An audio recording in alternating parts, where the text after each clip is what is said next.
आज हम पढ़ेंगे मूल कंसेप्ट। डिस्क्लेमर, इस वीडियो में आपको जो भी बताया जाएगा उसे कृपया करके आप अपने घर पे फिर से एक बार ट्राई करें। तो आ गए आप। इस वीडियो में हम मूल कंसेप्ट के बारे में बात करेंगे एंड मैं ये गारंटी ले सकता हूँ कि इस वीडियो को देखने के बाद तुम मूल कंसेप्ट से रिलेटेड किसी भी क्वेश्चन को सॉल्व कर पाओगे। तो हम मूल कंसेप्ट को कंप्लीट करेंगे 2 वीडियोस में। तो अब हम सबसे पहले मॉलिक्यूलर मास को डिस्कस करते हैं। तो जैसे कि एक एटम के मास को हम कहते हैं एटॉमिक मास, वैसे ही जो मॉलिक्यूलर मास होता है वो मास एक मॉलिक्यूल का होता है। जैसे कि हाइड्रोजन का एटॉमिक मास है 1, यानी कि हाइड्रोजन एटम का एटॉमिक मास है 1। वैसे ही अगर हम H2O का मास निकाल लें तो उसे हम क्या कहेंगे, मॉलिक्यूलर मास ऑफ H2O। तो इसे निकालना बहुत ही आसान है। तो इस मॉलिक्यूल के अंदर जितने भी एटम्स है उन सभी एटम का मास हम ऐड कर देते हैं एंड वो इस मॉलिक्यूल का मास हो जाएगा। तो यहाँ पे H के बाद में 2 लगा हुआ है, तो इस 2 का यही मतलब है कि इस कंपाउंड के अंदर 2 H है यानी हाइड्रोजन के एटम्स है एंड एक सिंगल O है यानी कि इसके अंदर एक ऑक्सीजन का एटम है। तो हम इसे ऐसे लिखेंगे 2 into, इसके अंदर 2 हाइड्रोजन है तो हम 2 हाइड्रोजन के लिए 2 लगा देते हैं। अब जो हाइड्रोजन का मास है उसे लिख देते हैं जो कि होता है 1U एंड उसके बाद में जो ऑक्सीजन का मास है उसे भी ऐड कर देते हैं। तो इसके अंदर एक ऑक्सीजन एटम है तो इसे लिखेंगे 1 into, जितना ऑक्सीजन का मास है उसे लिख देते हैं, वो है 16U। तो 2 and 16 को अगर हम ऐड करें तो हमें मिलेगा 18। तो वाटर के मॉलिक्यूल का मास होता है 18U। तो ये होता है मॉलिक्यूलर मास, जो कि एक मॉलिक्यूल का मास होता है। तो हम मॉलिक्यूलर मास को ऐसे डिफाइन कर सकते हैं, the molecular mass of a substance is the sum of atomic masses of all the elements in a molecule of a substance. तो जो ये मॉलिक्यूलर मास होता है वो एक सब्सटेंस के मॉलिक्यूल का मास होता है एंड वो मास हम कैसे निकालते हैं, उस मॉलिक्यूल के अंदर जितने भी एटम्स होते हैं उन सभी का जो एटॉमिक मास होता है उसे ऐड कर देते हैं एंड वही बन जाता है मॉलिक्यूलर मास उस मॉलिक्यूल का। तो जैसा कि H2O के अंदर वाटर एक सब्सटेंस था एंड वाटर H2O के मॉलिक्यूल से बना हुआ है, तो हमने H2O का मास निकाल लिया एंड वो कैसे निकाला, जिसके अंदर जितने भी एटम्स थे उन सभी एटम्स का जो एटॉमिक मास था उसे हमने ऐड कर दिया एंड वही से निकल गया हमारा मॉलिक्यूलर मास H2O का। तो हम CO2 का मॉलिक्यूलर मास भी निकाल के देखते हैं। तो CO2 के अंदर O के बाद में 2 लगा हुआ है यानी कि यहाँ पे 2 ऑक्सीजन एटम्स है। तो CO2 के मॉलिक्यूल के अंदर 2 ऑक्सीजन एटम्स है एंड एक कार्बन एटम है। तो इसका मॉलिक्यूलर मास निकालने के लिए हम जो इसके अंदर एटम्स है उनका एटॉमिक मास ऐड कर देते। तो कार्बन का मास होता है 12U एंड जो ऑक्सीजन एटम होता है उसका मास होता है 16U। तो इस पूरे का मॉलिक्यूलर मास इन दोनों का सम होगा।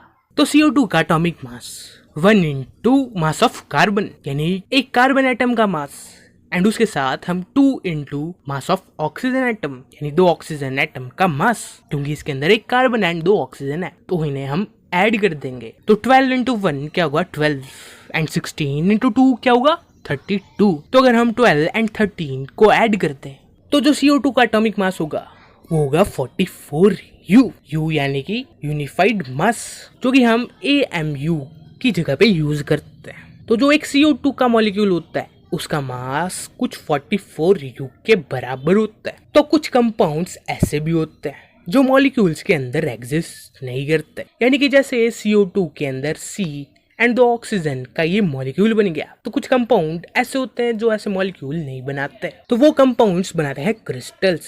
तो उन कंपाउंड्स को हम कहते हैं आयोनिक कंपाउंड्स। तो आयोनिक कंपाउंड्स होते क्या है, आयोनिक कंपाउंड्स ऐसे कंपाउंड्स होते हैं जिनके अंदर आयंस होते हैं। आयंस क्या होते हैं, आयंस कोई भी चीज जिसके अंदर चार्ज है उसे हम आयन कहेंगे। तो आयोनिक कंपाउंड्स क्रिस्टल्स की फॉर्म में एग्जिस्ट करते हैं, ना कि मॉलिक्यूल्स की फॉर्म में एग्जिस्ट करते हैं। जैसे कि ये है NaCl, यानी NaCl क्या है, एक आयोनिक कंपाउंड है। तो हम इसका मास तो निकाल नहीं सकते, तो उसके लिए हम क्या करते हैं कि जो NaCl का फॉर्मूला है उसके अंदर जो जो एटम्स है उनका मास निकाल लेते हैं। तो Na का मास होता है 23 एंड जो Cl होता है, क्लोरीन होता है, उसका मास होता है 35.5। तो हम मास ऑफ NaCl क्या होगा 1 into mass of Na plus 1 into mass of Cl क्योंकि यहाँ पे एक Na का एटम है एंड एक Cl का एटम है। तो ये हो जाएगा 23U प्लस 35.5U, जिन्हें ऐड करने पे हमें मिलेगा 58.5U। तो हमने NaCl का मास निकाल लिया 58.5U। तो हमने ये मास कहाँ से निकाला? हमने ये मास इस फॉर्मूले से निकाला, ना कि मॉलिक्यूल से, क्योंकि ये मॉलिक्यूल की फॉर्म में तो एग्जिस्ट ही नहीं करता। हमने ये मास फॉर्मूले से निकाला, तो इसे हम कहेंगे फॉर्मूला यूनिट मास। जो NaCl है वो मॉलिक्यूल नहीं बनाता, वो क्रिस्टल के अंदर होता है। तो ऐसे कंपाउंड्स के लिए हम जो फॉर्मूला होता है उससे ही उसका मास निकाल देते हैं। तो इस फॉर्मूला से निकाले हुए मास को हम कहते हैं फॉर्मूला यूनिट मास। एंड हम इसे ऐसे डिफाइन कर सकते हैं, the formula unit mass of a substance is a sum of the atomic masses of all the elements in a formula unit of a compound। यानी कि जो फॉर्मूला यूनिट मास होता है एक सब्सटेंस का, वो उस कंपाउंड के जो फॉर्मूला होता है उसके अंदर जितने भी एटम्स होते हैं उनका जो एटॉमिक मास होता है उसका सम होता है। तो हम सिर्फ और सिर्फ आयोनिक कंपाउंड्स के लिए फॉर्मूला यूनिट मास का यूज करते हैं। एंड जो मॉलिक्यूलर मास होता है एंड फॉर्मूला यूनिट मास होता है उसे कैलकुलेट करने का तो एक ही तरीका है, जैसा कि अभी हमने करा। बस फॉर्मूला यूनिट मास ऐसे कंपाउंड्स के लिए यूज होता है जो क्रिस्टल की फॉर्म में एग्जिस्ट करते हैं, ना कि मॉलिक्यूल की फॉर्म में एग्जिस्ट करते हैं। तो ये हो गया फॉर्मूला यूनिट मास। अब तुम कहोगे कि हमें कैसे पता चलेगा कौन से कंपाउंड आयोनिक कंपाउंड है? तो मैं तुम्हें बता दूं कि एक कंपाउंड के अंदर एक मेटल है एंड दूसरा नॉन मेटल है, तो उस कंपाउंड को हम कहते हैं आयोनिक कंपाउंड। जैसे कि NaCl के अंदर जो Na है वो है सोडियम एंड ये क्या है? मेटल है। एंड जो Cl है वो है नॉन मेटल। अगर हम एक और एग्जांपल ले कैल्शियम ऑक्साइड का, तो जो कैल्शियम होता है वो होता है एक मेटल एंड जो ऑक्सीजन होता है वो एक नॉन मेटल। तो ये है एक आयोनिक कंपाउंड। तो हमने इधर उधर की बातें तो बहुत कर ली, अब सीधा मोल पे चलते हैं कि एक मोल होता क्या है। तो जो ये मोल होता है वो एक नंबर है। तो एक मोल 6.022 इंटू 10⁻23 किसी भी चीज का होता है। तो जैसे हम डजन का यूज करते हैं तो एक डजन में 12 चीज होती है, वैसे ही जो एक मोल होता है उसके अंदर 6.022 इंटू 10⁻23 चीजें आ जाती है। तो अगर मैं कहूँ कि मेरे पास एक मोल ऑफ बनानाज है, तो उस वक्त मेरे पास कितने बनानाज है? 6.022 इंटू 10⁻23 बनानाज है। जैसे ये डजन वाले केस के अंदर होता है, एक डजन में 12 बनानाज होते हैं। तो ये मोल डजन की तरह तुम देखो, तुम्हारे कोई प्रॉब्लम नहीं आएगी। तो जो ये 6.022 इंटू 10⁻23 है इसे हम अवोगाद्रोस नंबर कहते हैं। तो अगर मैंने कहा मेरे पास एक मोल ऑफ एटम्स है, तो उस वक्त मेरे पास 6.022 इंटू 10⁻23 एटम्स होंगे। एंड अगर मैंने कहा कि मेरे पास 1 मोल ऑफ मॉलिक्यूल्स है, उस वक्त भी 6.022 इंटू 10⁻23 मॉलिक्यूल्स होंगे। तो मोल 6.022 इंटू 10 पार्टिकल्स होता है।